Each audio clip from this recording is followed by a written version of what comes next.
You're not broken. You're wired to survive discomfort, even if that means destroying the very thing you've worked so hard to build. That project you abandoned right before it took off. The goal you quietly quit after weeks of progress. The moment you pulled back just when you were starting to be seen. That's not laziness. It's not weakness. It's your nervous system trying to protect you. The same biology that helps you fight through a crisis can also quietly pull you away from success when it starts to feel unfamiliar, overwhelming, or unsafe. Success demands discomfort, but your nervous system doesn't crave success. It craves familiarity. It's constantly scanning for threat, for uncertainty, for risk. So when success starts to change your routines, challenge your identity, or stretch your limits, your own biology might trigger a survival response. You get distracted. You lose focus. You procrastinate. Not because you don't care, but because your brain is trying to help you regulate discomfort by avoiding what feels threatening. This is why so many people feel stuck. They think they're sabotaging their lives because they're flawed.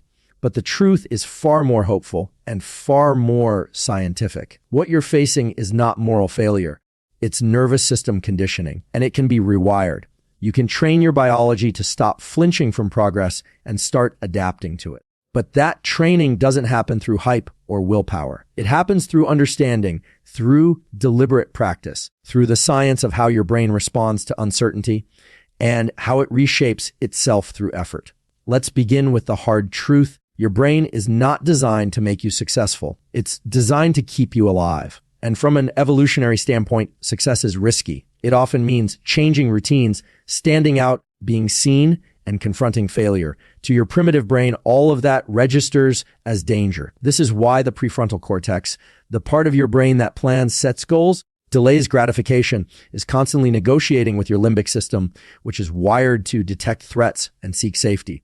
The conflict between those systems is the hidden battleground of self-sabotage. When you set a goal, let's say launching a business, writing a book, or committing to a new lifestyle, you engage your prefrontal cortex. You imagine the future. You see possibilities. You map out the steps. But when you start taking action, your limbic system activates. It scans for potential risks. What if I fail? What if people judge me? What if I succeed and still feel empty? These aren't just thoughts. They're signals from deep brain structures like the amygdala and insula, triggering real physiological responses, shallow breath, increased cortisol, muscle tension. You begin to associate progress with anxiety. And that's when sabotage creeps in, not as a decision, but as a nervous system adaptation. Your brain tries to bring you back to the familiar. That might mean doom scrolling instead of working, overthinking instead of finishing. It might mean quitting at 90% because the pressure of finishing feels unbearable. This is self-preservation disguised as self-sabotage. And unless you understand the biology underneath it, you'll keep blaming yourself instead of training yourself. Now, here's where things shift. Your nervous system is not fixed. It's plastic. Neuroplasticity, the brain's ability to rewire itself through repeated experience, is the key to ending the cycle of sabotage. But the kind of experience that rewires the brain is not passive. It's not inspiration or motivation.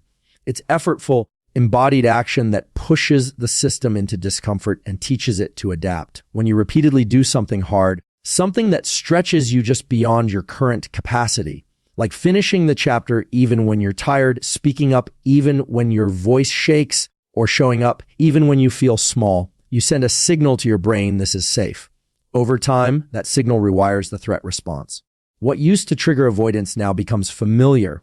That's the biological root of confidence. Not feeling ready, but having trained your nervous system to tolerate challenge. This is why emotional resilience is not about being fearless. It's about being willing to stay with the physiological discomfort long enough for your brain to recalibrate.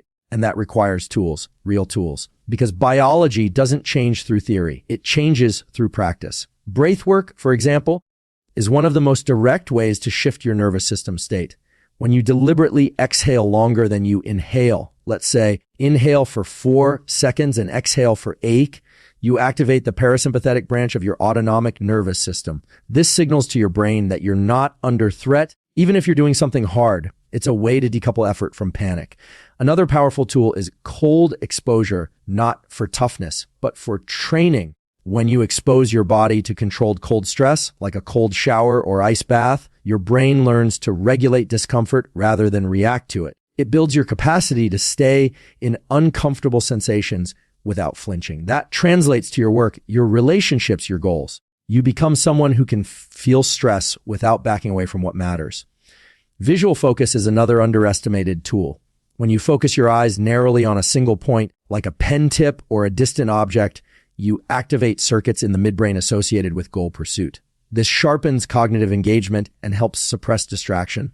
It's a small act, but it trains your nervous system to lock in under pressure. The act of focusing your eyes trains the act of focusing your mind. Sunlight, especially in the first hour after waking, is also a foundational behavior. It anchors your circadian rhythm, boosts early day cortisol in a healthy way, and improves sleep quality that night. Better sleep means better emotional regulation, which reduces the likelihood of stress-based sabotage. These are not hacks, they are biological rhythms. And when you align your behaviors with them, you reduce internal resistance and increase momentum. But even with all these tools, one truth remains: you will still feel discomfort. That's the point. Growth is not about removing discomfort. It's about becoming someone who knows what to do with it. Someone who recognizes that the urge to quit is not a sign of failure, but a signal of adaptation, a sign that your brain is updating its model of what's possible. That's how you build resilience, not by avoiding the crash, but by learning how to stay steady through it. The real shift happens when you stop asking, how do I stay motivated? And start asking, how do I train my nervous system to stay regulated under stress?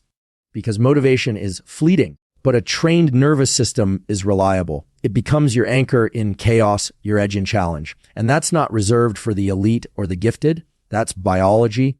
That's trainable. Your tendency to sabotage your own progress is not evidence that you're broken. It's evidence that you're human. But now you have a choice.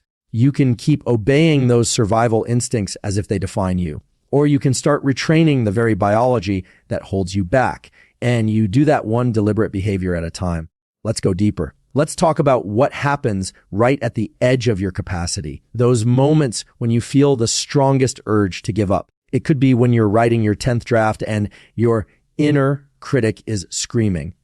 It might be when you finally hit a breakthrough in your business and suddenly you find yourself self-distracting, numbing, checking out. These aren't random behaviors. They're patterned neural responses, your brain trying to re-establish equilibrium by pulling you back toward what it already knows. And yet, if you can recognize those moments not as a sign to retreat, but as the doorway to rewiring, something powerful starts to unfold. Because the nervous system doesn't change when you're comfortable. It adapts under pressure, and not all pressure is harmful. In fact, there's a specific zone, what's called the optimal window of adaptive stress, where your brain is pushed just far enough to trigger growth without overwhelming the system. Think of it like lifting weights, too little resistance, and there's no adaptation. Too much and you injure yourself. But when the load is just right, you build strength. The same principle applies neurologically and emotionally. Your brain is constantly updating its internal map of who you are and what you can handle. And that map is shaped not by what you think, but by what you experience. Every time you do something difficult and remain engaged instead of bailing out, whether that's staying with an uncomfortable conversation, pushing through a final rep in training, or resisting the urge to check out with food screens or business, you shift that map. You show your nervous system, this is survivable. This is part of who I am now. That's not just motivational language, it's biological retraining. Consider the anterior cingulate cortex, a brain region involved in conflict detection. It gets activated when you're doing something that feels hard, uncertain, or incongruent with your usual habits. In the past, this may have signaled a need to escape, but with repeated exposure to controlled discomfort, that same signal becomes a cue for focus instead of avoidance. It begins to say, pay attention, we're learning something. And over time, this neuroplastic rewiring reduces the stress signal associated with challenge. This is how self-sabotage transforms, not by getting rid of fear or stress, but by teaching the brain a new response to those signals. It's the same with the dopaminergic system. If you're constantly abandoning tasks midway, part of what's happening is that your dopamine circuitry is being trained to reward the early phases of effort. The planning, the fantasizing, the starting, but not the completion. That's because dopamine is highly sensitive to novelty and prediction error. When something stops feeling novel, Or when progress becomes slower than expected, the dopamine drops off, and so does your motivation. But here's the good news: you can recondition that circuit. One of the most effective ways to do this is to learn to reward the effort itself, not just the outcome. That means teaching your brain on a chemical level to link the release of dopamine to the process. And this doesn't happen passively. It happens through intentional self-directed reward. When you acknowledge effort, saying to yourself internally or aloud, "This was hard and I stayed with it," you reinforce the neural loop that connects discomfort to progress. This isn't just about mindset. Studies show that when individuals mentally associate reward with effort, the striatum and midbrain shift their dopamine responses to become more robust in future challenges. You're literally training your system to crave the challenge rather than flinch from it. But you can't fake this. The brain is incredibly sensitive to mismatches between belief and biology. That's why external rewards, like likes, praise, or even money, often don't sustain behavior over time. They don't register as internal validation. What changes the nervous system is effortful engagement paired with internal recognition. That's the biological foundation of grit. Of course, all of this depends on your ability to notice the moment before sabotage. The pause before you scroll, the hesitation before you speak, the resistance before you act. That window is critical, and it's trainable. One of the most powerful tools for expanding that window is a practice called physiological sighing. It's simple but potent. You take a double inhale through your nose, one long followed by a shorter top off, then a slow exhale through the mouth. That sequence, which mimics spontaneous sighs your body already produces, helps offload excess carbon dioxide and rapidly downshift autonomic arousal. In under a minute, you can interrupt the stress response and create space for conscious action. Think of it like this: the faster you regulate your physiology, the more access you have to your higher order cognition. That means better choices, better awareness, and ultimately less sabotage. When you're dysregulated, you don't think, you react. But when you're regulated, you can choose. You can stay with the discomfort long enough to teach your brain that this discomfort doesn't mean danger. It means you're doing something new. There's another important biological insight here: the role of identity. Your sense of self is not static.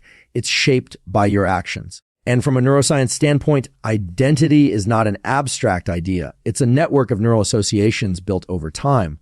When you consistently act like someone who finishes, who shows up, who regulates instead of reacts, you create new patterns of identity in the medial prefrontal cortex, which links personal memory to present behavior. You're not just doing something different, you're becoming someone different. But here's the trap: if you repeatedly sabotage, those same identity circuits reinforce the narrative that you're a quitter, a procrastinator, someone who always pulls back. That identity isn't true. It's practiced. And what's practiced can be unpracticed, rewired, overwritten, but only through repetition. That means showing up again and again, especially when it feels pointless, because the early stages of rewiring often feel like failure. You'll still feel the pull to quit. You'll still hear the old story. But the difference is now you're watching it happen and you have tools. This process of watching, pausing, and choosing is the foundation of all meaningful change. It's not glamorous, it's not fast, but it's incredibly effective, and it's within your control, because for all its complexity, the nervous system is remarkably consistent. It learns through exposure, it adapts to what it repeats, and it rewires through behavior, not intention alone. So when you're on the edge of quitting, remember this: your brain isn't trying to sabotage your dreams, it's trying to protect your biology. But your biology is plastic, and you're the one shaping it. You have to understand something essential about the way the brain is built. It changes most in response to challenge followed by rest, not during ease, not during comfort. It's during those moments when things feel hard, when your thoughts are scattered, when your emotions spike, and when your body wants to bail. That is the exact terrain of change. But only if you stay in it long enough for your system to adapt. This is the essence of neuroplasticity. And the nervous system, while protective by nature, is also built for adaptation. Your job is to give it the right inputs repeatedly. We call this the resilience loop. And this loop has 3 parts: effort, regulation, and recovery. You apply effort not to exhaust yourself, but to engage meaningfully with something that stretches your capacity. You then use tools to regulate your physiology in real time, especially under pressure. And finally, you allow space for recovery, not as a reward, but as a requirement for integration. Skip any one of these and the loop collapses. Stay in the loop and the brain starts to encode strength, stamina, and confidence, not just as ideas, but as neural traits. Think about how a muscle grows. You lift, it tears. You rest, it rebuilds. Your nervous system works the same way. The strain of staying with a difficult task, the mental and emotional micro pain of showing up when you'd rather quit, that's the tear. The moment you use breath, focus, or posture to stay calm, that's the regulation. And the recovery, deep sleep, nature, stillness, social connection, that's where the new wiring takes hold. If you stay in this loop long enough, you stop collapsing under challenge and start stabilizing through it. But here's the trap. We're living in a world that teaches us to fear discomfort and to chase ease. That conditions us to avoid friction and label it as failure. The reality is, friction is the price of entry to any new capacity, and the nervous system is indifferent to your goals.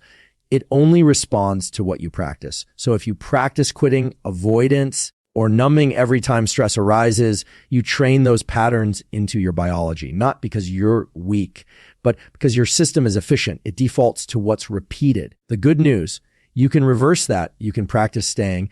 You can practice recalibrating under pressure. You can train your system to associate effort with safety, not danger. But to do that, you need structure. You need protocols that aren't just about grit, but about managing the real biological signals that make quitting feel like relief. Let's talk about sleep for a moment. Sleep is not just recovery, it's consolidation.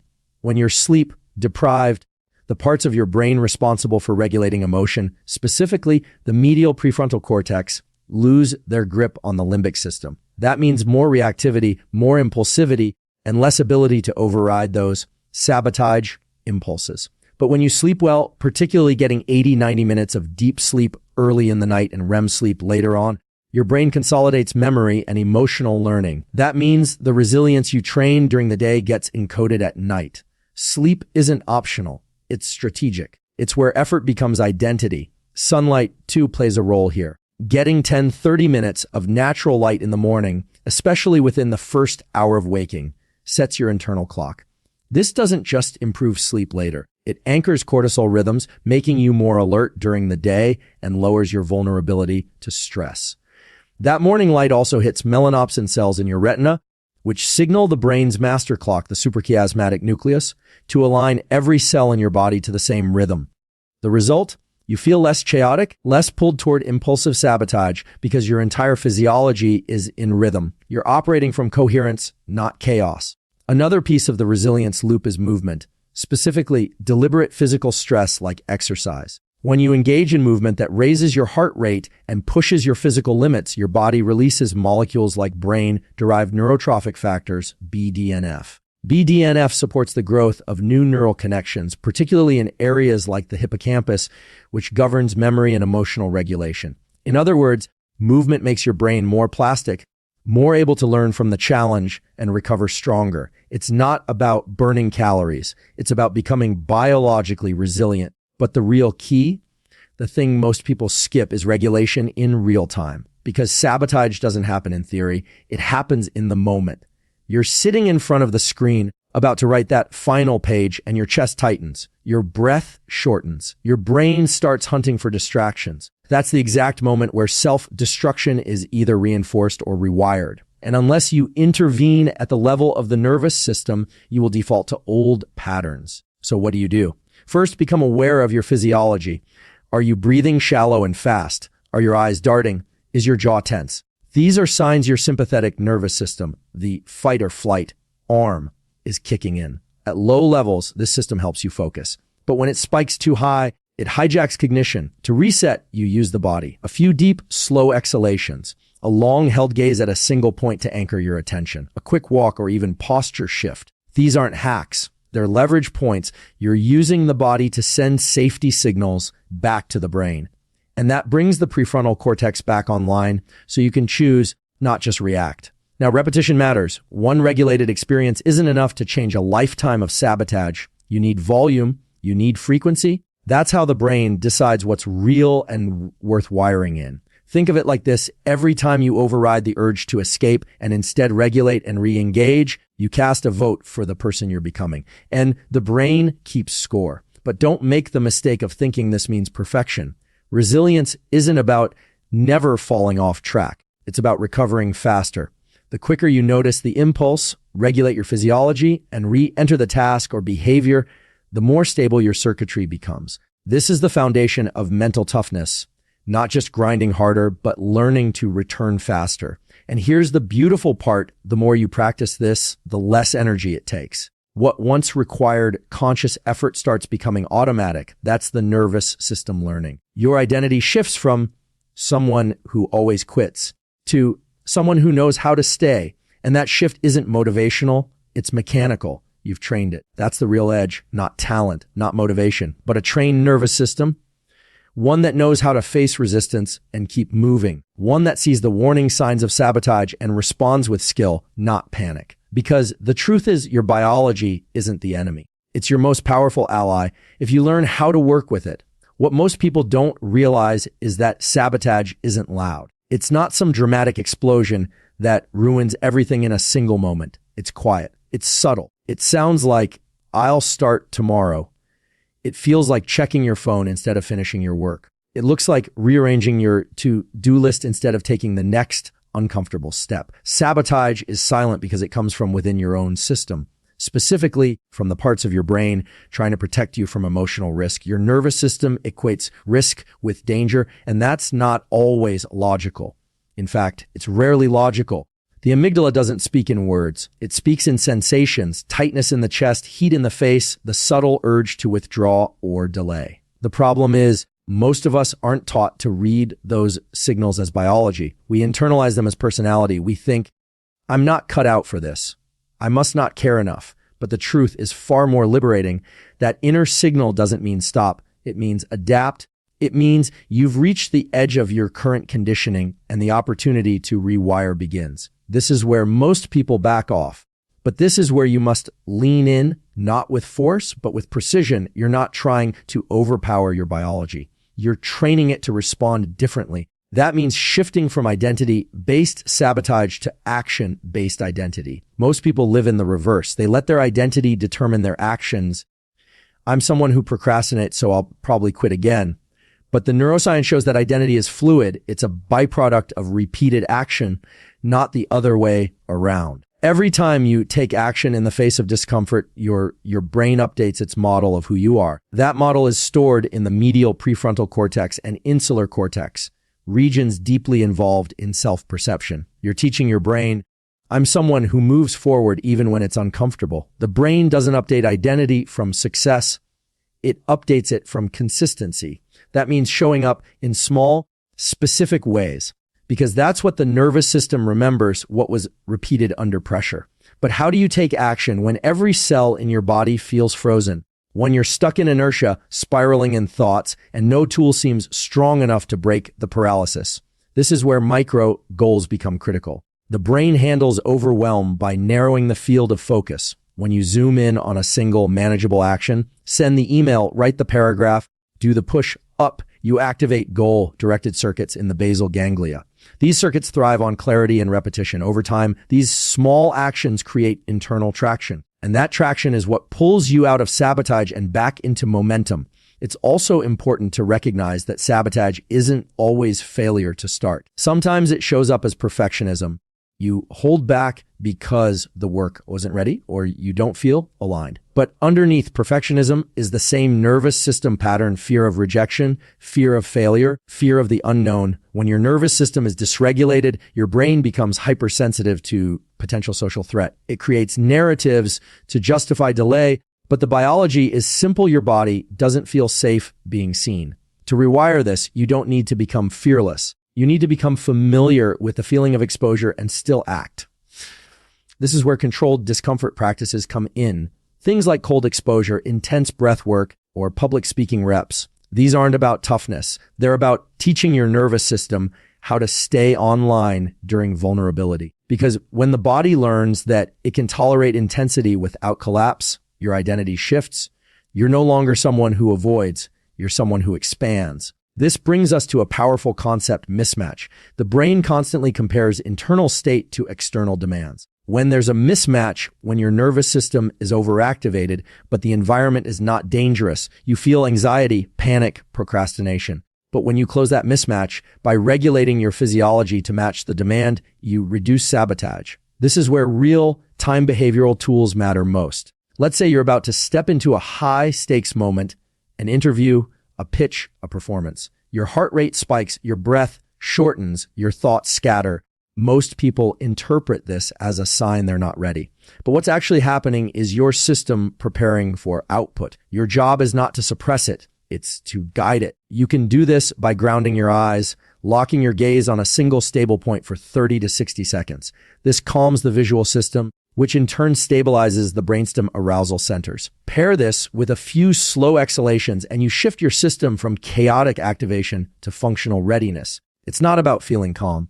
It's about feeling stable. Another tool is using self-generated voice, yes, your own spoken words, as a stabilizer. When you speak a directive out loud, like one step at a time, or I stay with this, your brain engages the motor circuits involved in speech and links them to intention.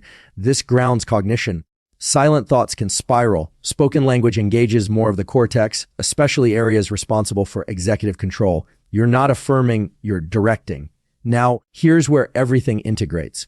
You begin to build a predictable system of behavior, something that doesn't rely on mood or inspiration, something that carries you through the moments when sabotage would normally take over. That system might look like this: a consistent wake, uptime aligned with sunlight, 5 minutes of visual focus before starting work, physiological size during moments of stress, micro goals in blocks of 90 minutes, movement before emotional decision making, and nightly wind down rituals to protect deep sleep. These aren't hacks.